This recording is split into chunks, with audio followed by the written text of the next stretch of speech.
হজরত মুফতি আহমদ ইয়ারখান নাইমি রহমতুল্লাহি আলাইহির কিতাব ইসলামিক জিন্দেগি, এই কিতাবের 166 পৃষ্ঠার মধ্যে একটি ঘটনা উপস্থাপন করা হয়েছে।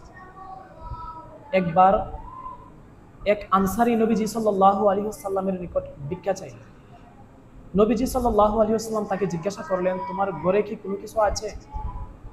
সে বলল, ইয়া রাসূলুল্লাহ, আমার নিকট একটি কম্বল আছে, অর্ধেক নিচে দেই এবং অর্ধেক গায়ে দিই। তখন সে বলল যে, ইয়া রাসূলুল্লাহ সাল্লাল্লাহু আলাইহি ওয়াসাল্লাম, এবং আমার নিকট আরও একটি পানির পাত্র আছে যার দ্বারা আমি পানি পান করি। নবীজি সাল্লাল্লাহু আলাইহি ওয়াসাল্লাম বললেন, যাও তুমি এগুলা নিয়ে আসো। সে গেল, এগুলা নিয়ে আসলো, এবং নবীজি সাল্লাল্লাহু আলাইহি ওয়াসাল্লাম উপস্থিত সাহাবায়ে কেরামদেরকে উদ্দেশ্য করে বললেন যে, হে আমার সাহাবায়ে কেরামগণ, এই কম্বল এবং পানির পাত্র কে ক্রয় করবে? তখন নিলাম হলো। এক সাহাবী বলল যে, ইয়া রাসূলুল্লাহ, আমি 1 পয়সার বিনিময়ে ক্রয় করতে চাচ্ছি। তখন 2-3 বার নবীজি সাল্লাল্লাহু আলাইহি ওয়াসাল্লাম বললেন যে, এর থেকে আরো বেশি বাড়িয়ে কে ক্রয় করতে চাও? তখন আরো একজন বলল, ইয়া রাসূলুল্লাহ সাল্লাল্লাহু আলাইহি ওয়াসাল্লাম, আমি 2 পয়সা দিয়ে আমি ক্রয় করব। তখন কি হলো, আর দাম বাড়লো না, 2 পয়সাই রয়ে গেল। 2 পয়সার মাধ্যমে এটা বিক্রি হয়ে গেল, এবং 2 পয়সার মাধ্যমে যখন বিক্রি হয়ে গেল, তখন নবীজি সাল্লাল্লাহু আলাইহি ওয়াসাল্লাম যিনি ভিক্ষা চেয়েছিল ওনাকে 2 পয়সা দিলেন, দিয়ে বললেন, যাও তুমি 1 পয়সা দিয়ে খাবার ক্রয় করবে, আর 1 পয়সা দিয়ে তুমি কুড়াল কিনে নিয়ে আসবে। ওই আনসারি তাই করলো। যখন কুড়াল কিনে নিয়ে আসলো, নবীজি সাল্লাল্লাহু আলাইহি ওয়াসাল্লাম নিজ হাত মুবারক দ্বারা ওই কুড়ালের মধ্যে ডান্ডা লাগালেন, অর্থাৎ কুড়ালের আসার নবীজি সাল্লাল্লাহু আলাইহি ওয়াসাল্লাম নিজ হাত মুবারক দ্বারা লাগিয়েছিলেন, এবং বললেন, যাও তুমি 15 দিন পর্যন্ত কাঠ কাটবে এবং বিক্রি করবে, এবং 15 দিনের ভিতরে আমার কাছে আর আসবে না। তখন ওই আনসারি তাই করলো, গিয়ে 15 দিন পর্যন্ত কাঠ কাটলো এবং কাঠ বিক্রি করলো।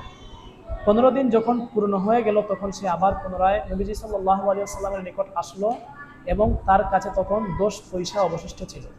খাবার দাবার খাওয়ার পরেও তার কাছে আরো 10 পয়সা অবশিষ্ট ছিল। তখন নবীজি সাল্লাল্লাহু আলাইহি ওয়াসাল্লামের কাছে আসার পরে 10 পয়সা অবশিষ্ট নিয়ে আসার পরে তিনি কি করলেন, অর্থাৎ যখন তার 15 দিন হয়ে গেল, 10 পয়সা রয়ে গিয়েছিল, তখন সে তার দ্বারা কিছু কাপড় ক্রয় করলো এবং কিছু শস্য ক্রয় করলো। নবীজি সাল্লাল্লাহু আলাইহি ওয়াসাল্লামের কাছে আসার পর নবীজি সাল্লাল্লাহু আলাইহি ওয়াসাল্লাম তাকে বললেন, এই পরিশ্রম তোমার জন্য ভিক্ষার চেয়ে উত্তম। সুবহানাল্লাহ। তো প্রিয় দর্শক শ্রোতা, এখান থেকে আমাদের জন্য অনেক বড় একটি শিক্ষা, যে আমরা কর্মিক হতে হবে। আমাদেরকে ভিক্ষা করা যাবে না, আমরা কেউ ভিক্ষা করা যাবে না।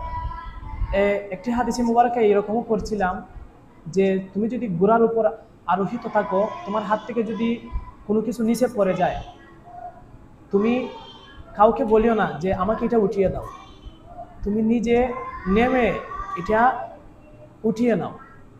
কারণ তোমার কি দরকার পড়ছে আরেকজনের কাছ থেকে সাহায্য নিবে? প্রিয় দর্শক, চিন্তা করে দেখুন যে একটা মানুষ ঘোড়ার উপরে, কিন্তু বলা হচ্ছে কি যে তারপরেও কারো কাছ থেকে সাহায্য না নেওয়াই হচ্ছে ভালো।